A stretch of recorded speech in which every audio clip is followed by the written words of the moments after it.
when you just look at the series as a whole, why was it just so difficult to consistently put points on the board? I think that's a good team. I think they've continued to grow throughout the season. Really good defensive identity, great in the half court. I think they're first in forced turnovers, first in points off turnovers, and seeing a little bit of that throughout the series where they go on spurts where they get deflections, cause turnovers, and they take advantage. So I think it's a combination of those things: active guys with length, and then Chet at the rim as a really good protector. I think it was a combination of those things that allowed them to be successful for 4 games. Yeah, no, man, a little more to that. How much of a deterrent is Holmgren inside? He's good. He's good, man. He's young. He's athletic. He's smart. He knows how to cat mouse in the pick and rolls. Protects the rim well. Obviously, JB, gave him some fits down there at times, but with his ability to still contest, you always have to be aware of where he's at. He's a tremendous player, and he has a very bright future. And obviously everything is still fresh right now, but just what's your feel on this season, and just how far you guys are coming, just how it ended? Yeah, it's tough. It's tough because we had such a really good season. Obviously ebbs and flows, a lot of injuries. Guys in and out the lineup. Hey, we get 49 wins. Then have to battle to get into the playoffs, and then obviously Z goes down and. We compete. We have a chance to win game 1. I missed a shot to win game 1, and then, we end up, getting swept. But I thought we competed. I thought we gave ourselves a chance tonight. I think outside of the turnovers and, some of those plays, we were right there. But this is a really good team we played against. Obviously, they were the number 1 seed for a reason, and it's disappointing we weren't able to get at least 1 win. But I think, for us collectively as a group, continuing to be able to play in these types of games, these types of atmospheres, I think it'll pay dividends down the road. But in a series like this, against a team like that with Z out, I had to be great for us to win, and I wasn't great. So I don't think we were going to have a chance under those circumstances. Yeah, and another tough night for VI. Obviously, there's going to be a lot of talk about him coming out of this series and just the way he performed. I guess what's your view on just, what happened with him during this playoff run and just kind of the response from the team towards him after this game? Yeah, I mean, we got nothing but love for B. B's coming off an injury, thrust into the fire of, high-stake games, high-intensity games against, a world-class defender in Dort. A top 3, top 5 defensive team in the Thunder who they basically gave us fits all season, so it's nothing new. We're playing him in the postseason, but for him, the sky's the limit. He's young, he's talented, he works on his craft, he's dedicated to improving each year, and I'm sure he'll come back better, stronger, obviously healthy, and looking forward to learn from these experiences. As will all of us. It's a learning experience, and I think. Character and growth comes in moments of adversity. So for us collectively, it's about how you respond. How do you respond when things aren't going your way? How do you respond when you're not having the type of success that you feel like you worked for, that you feel like you deserve? How do you get better? And I think for us as a group collectively, it'll be a really good summer of working and figuring out ways to improve and figuring out ways to be better for the upcoming year. And just like you said, that's a really good team, and they showed how far they've come on both ends of the court. Just getting a chance to match up against those guys in the series. Yeah. What do you see as some of the things this team needs to improve to be able to compete with those elite teams in the West? Well, we guarded really well. How many points they scored tonight? I don't have a box score. How many points? I think they're 95. 95, like an Eastern Conference 90s game. The whole series, I think we gave up 105, 106 last game. Obviously the pace is different. It's more of a half-court game in the playoffs. But I think defensively we were great. We gave up a couple of second-chance opportunities. I think the turnovers hurt us. But I thought defensively we were great. As we continue to grow and develop offensively, continuing to get better, playing with pace, playing with space, obviously shooting and making threes. All those things will be helpful and beneficial for us. But I think all in all, we competed, and that's all you can ask for is going out there and competing and, trying to utilize the blessings that God has given you and trying to take advantage. And, for me personally, I worked as hard as I could to prepare like I always do. So I walk away with my head high and understanding that I did all I could do. From a preparation standpoint, obviously I would like to perform better throughout the series, but it is what it is. Now you move on and you figure out how to get better, and you just, walk away understanding that you did what you were supposed to do from a preparation standpoint to give yourself a chance. And now it's just about growth, and it's about learning from everything that we just went through for these 4 games. CJ, I know injuries are just a part of it, but how tough is it just not having, how frustrating is it, I guess is a better word? It's tough. Just play out without. There's no excuses, man. It's unfortunate. You look at what ifs and what it could have been like if we had Z, and then you look at, what the Thunder would be like without Shea, right? Like, but that's not the reality. That wasn't what we went through. So for us, it's about figuring out how to be better. We had enough to compete at a high level, and we didn't consistently, and that was the difference in the game. And I said it throughout the year. We were a good team in spurts. At times creeping towards great, but we weren't healthy enough to really get to see it. And that was a team that was basically great all season. That's why they finished with the #1 seed, and you're able to see glimpses of that throughout the series. CJ, I'm not sure if you've thought about it yet, and I'm sorry for rehashing a bad memory, but 6 years ago, you were swept by the Pelicans in the first round, but then the following year, the team went all the way to the finals. Do you see any kind of parallels, or can possibly the same thing happen with this team? Like, you have the belief and the talent level, everything is possibly here to make that kind of run, that turnaround? I mean, a lot of things got to go your way for that to happen, to be honest with you. And, that was a good team that we faced. Situation was different. We were a 3 seed. That was a 6 seed. I think everybody picked us to win. When I was in Portland, and we ended up losing. I think everybody picked us to lose this series against the Thunder, if I'm being honest with you. Only probably us felt like we could win this series without Z. So I think the situation was completely different from a timeline standpoint, talent standpoint. I think we have really good pieces and really good players, but in order to make a real playoff run, a lot of things got to go your way health-wise. You got to have a good regular season. You got to be healthy throughout the regular season to win games. You got to execute. Matchups matter. Who you play against in the playoffs matters. Every team is good, but you match up better against certain teams. You match up worse against other teams. So I think there's so many variables that allow for us to have success that season and go to the conference finals. And we ended up losing our big fella that year. Nurk ended up getting hurt.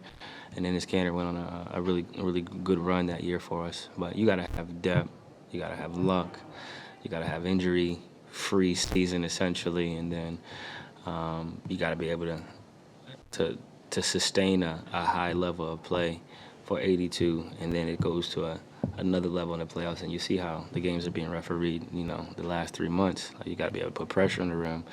Figure out how to get free throws when they don't give you free throws. All those things have to happen for you to have success and to make that type of run. CJ, you Brandon and Zion got some real run this year, finally together. Yeah. What did you just think about, what you guys learned about each other's games? How that fit, finally getting a lot of minutes together.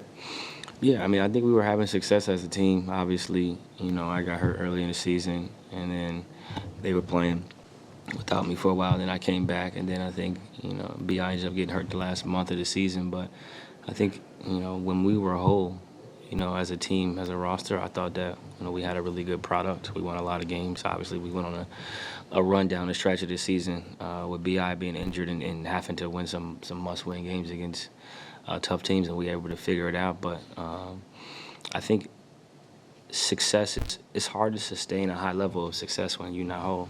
Like, I think you look at the rest of the league, you take off, some of the top players on some of those teams. You look at the Bucks, hard to sustain a high level of success.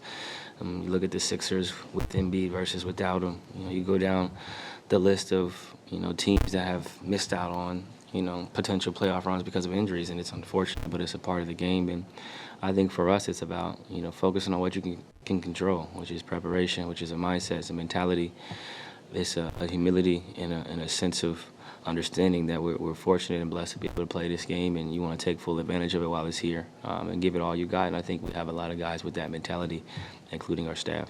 I think a lot of people, in around the Pelicans would say Zion made some real steps from December on. How tough was it to see that happen in that context of him, not getting to make his playoff debut? Yeah, I mean, you never want to see anybody get hurt, and you never want to see anybody go down when they're doing what they're supposed to do consistently. I think that's what was the unfortunate part. He was, making real strides, consistent strides of great, healthy habits, stacking his days, and to go down, right on the peak of, having a chance to be in the playoffs is tough. But I think deep down, from a motivational standpoint, he knows what he needs to do to play at a high level consistently. He knows what his body needs. He knows what his mind needs. And, look forward to seeing, how he continues to evolve as he gets older and, once he gets back healthy.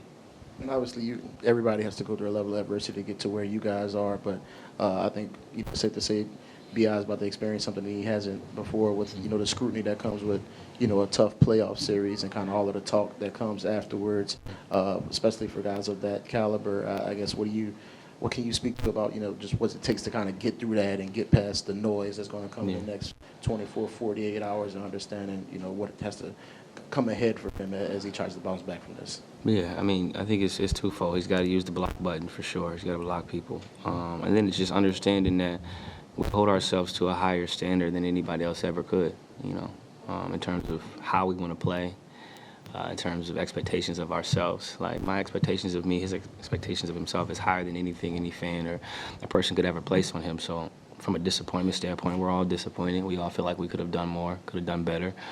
But we all prepared. And I think that's the sign of, maturity, and the sign of ability to maneuver through, difficult situations is evaluating yourself. Like, what could I have done better? What could I have done differently? And I think for all of us, we would say, we got our work in before practice. We got our work in after practice.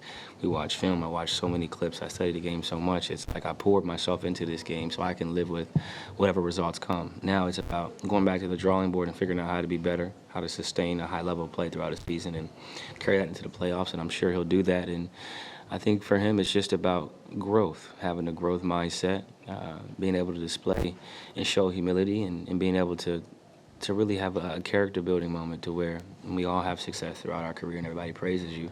How do you handle it when people don't praise you? Do you become a shell of yourself? Do you fall under pressure? Do you forget your work habits? Do you lose your foundation? And I think, for me, I have a great foundation. I have a strong faith and belief in myself and a strong faith and belief in God. And I think when you are, rock solid with your foundation, you never waver. Whether that's criticism, whether that's great nights or bad nights, I'm the same yesterday, today, and tomorrow, and I think that's just going to be his mentality. And understanding that, it's easy when things are going well, right? Like, when your job's going well, like, everything's great. But how do you treat people? How do you treat yourself? How do you respond when it seems like the world is against you? And I think that's the sign of a great person. And I think he's gonna rise above this and be great going forward. For Trey and Herb specifically, when you got here 2 years ago, y'all made your first playoff run. They were rookies that year. Just what have you seen from them in terms of growth to their approach from that time as rookies and now it's a little bit more experienced players in their approach this time around in the playoffs? Yeah, I mean, obviously Trey was on the scouting report, different than what he was, a few years ago in terms of closeouts, how he's being evaluated by the other team, trying to take up his space, those types of things. I think defensively he's got better. Obviously the range has continued to increase, comfortability off the bounce, decision-making. All of those things have gotten better. For Herb, I mean, I think you've seen the growth throughout the season. He shoots over 40 from three. He turns some weaknesses into strengths, and I think that's the sign of, someone who's sound of mind and body, understanding how you can get better and really working on it and focusing on it. Those guys live in the gym. They love the game, and they're going to continue to grow. They're going to continue to develop and continue to, show signs of improvement in a lot of different areas. Obviously, Herb started off as a really good defender early on, which is rare. Paint finishing improved, decision-making, point forward style. All those things have improved, and I'm sure, for Trey, his offensive versatility will continue to climb. Paint finishing, the middies, stuff off the bounce will continue to come as he continues to get older and get more reps. CJ, you're known for being habitual, right? When does the work start for you again? I mean, come off this loss, is year 11 for you at the end. Like, when do you start the work for year 12? I think the next few days you decompress. I got the clips in my phone, so I'll watch it. It's the hardest part of the season is watching after it's over.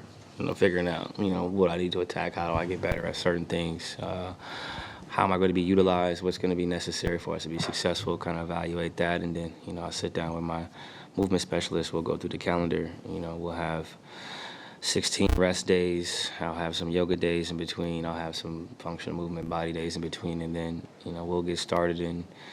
I guess technically we're in May, so we'll start in June. We'll take a calendar month of no basketball, and then we start our ramp up process where we go through the calendar and we pick our days, and we have lift days, we have functional movement days, we have body work days, we have conditioning days, and then I started to slowly implement basketball.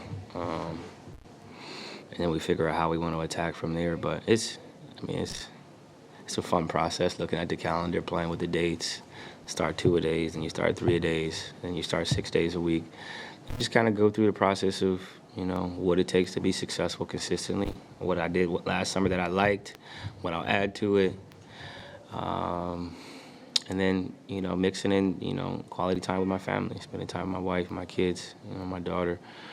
I think it's important that you have a balance, especially in this life with what comes with, playing at a high level. And if you don't rest your mind and your body, then you crash. So it'll be a nice, couple weeks of decompressing, working on my mental health and figuring out, what's necessary to be successful, and then doing that and repeating a lot of what I did and then adding stuff, because that's how you become one of the most consistent types of not only players but types of people.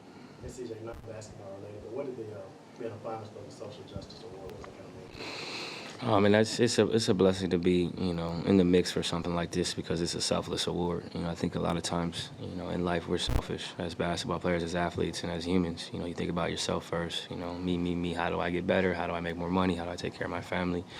And for this, it's just about figuring out how to make the world a better place. And I think that's the sign of growth for me, being able to step outside of what's best for me and figuring out how to do things that are best for other people, other communities, people that come from different walks of life, people that are struggling, people that are maybe getting a bad hand or dealt a bad hand, depending on where they grew up at, their upbringing, their situation. So it's a blessing to be in the mix for something like this, and it's a sign that, thinking about how I can do things the right way and thinking about how to make a real lasting impact for the community around me, and a legacy that'll be something I'm proud of when I'm done.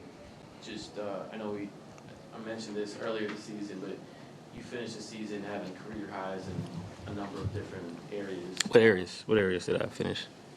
Just, the three-point bigs, a lot of defense. I know you put me on the spot again, but you had a great season, as you talked about doing things you liked this summer and what worked. You feel like, just based off the results that you had this season, this could be a little bit of a new baseline just going into the next season, and it's a new jumping point. You can improve upon this. It's a floor now. I know exactly what I need to do to be successful. I know exactly what I need to do from a conditioning standpoint. I know when I need to start. I know how many times a day I need to work out.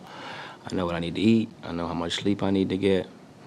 I know exactly what needs to be done, and I'm going to do it. And I think for me, it's just about, what does the team need? You need me to catch and shoot threes. I can shoot 43%. I just did that. I think it's about figuring out what the team needs and then going and replicating that. Shooting is something that translates. Shooting is something that's important, obviously. Assist the turnover ratio. Defensively, I'll do more conditioning, more lower body lifting, more lateral quickness, lateral movements. All those things to figure out, how to get better, how to be more consistent throughout a season, how to make sure your body holds up, playing 34 minutes versus 35 versus 40 in the playoffs.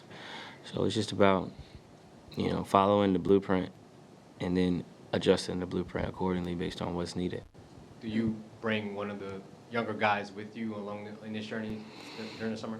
I talk to a lot of the guys, and, I try not to talk too much as I go through the season, so they don't get tired of, hearing me. But they know where I'll be at. They know what I do, and, I'll speak to Dre, I'll speak to Hawk, I'll speak to a lot of them about how to kind of plan your summer. I think a lot of times it's trial and error as a young player. Do you start too early? Did you start too late? And I've had, 11 years of doing this, so I kind of understand. I've had rehab summers where I'm getting surgeries and kind of figuring it out, and I had summers where I had no injuries. So, I just tell them my calendar. This is how I do it. These are how I schedule my workouts. This is, 20 minutes on the court, 30 minutes, 40 minutes. This is when I start my 2-a-days. This is when I start my 3-a-days. These are the days I do conditioning. This is how I plan my life, and it's not for everybody, but it's just to give you a template of what you can kind of replicate based on your lifestyle. Like, I got kids, I'm married, my lifestyle is different than a 23-year-old. So in theory, like, you 23, like, you should be able to, like, if I could work out at 6 a.m., like, you could probably do that too, you know what I mean? So it's just more like just advice. I'm not trying to tell them what to do. I'm trying to tell them what I think is helpful in terms of replicating success. That's also not starting too early. It's a long summer. You don't want to start too early, and then you're dragging when the season starts, or you got injuries, or you got nagging issues because you didn't give your body the proper time to rest and recover. So I just give them whatever they want to know. I'll tell you anything. I worked out with Dame for eight years. I know what it takes to be a top 75 player. Maybe that's not what you are, but, like, you can still get the maximum talent of, whatever your ceiling is. Going back to your point in Portland, you joked with us before about, every season kind of ending with, all right, now's the time to break up CJ and Dame, right? And y'all were kind of the example of the benefits of continuity and sticking with it, even though a lot of people didn't want to see that. There's going to be a lot of talk coming off of this, about what y'all should do. What do you think about what the future is like for this team and how y'all? Are you asking me? I get paid a lot of money, but I don't get paid to make those decisions. My job is to get better. My job is to be positive. My job is to be a leader. My job is to empower people. My job is to be consistent with my approach, my work ethic, with my thoughts. My job is not to do those types of things and to handle those types of decisions. So I have no comments on that. I think, it's about whatever the team feels is best. And I think for us, we understand the business. The business is what it is, and there's a lot of factors that dictate, change within an organization and when there's not change within an organization. And as a 32-year-old, father and husband, you master the importance of staying in your lane. And I'm going to stay in my lane. Thanks, CJ. Have a good one, man. Good summer. Yes, sir. You too, man.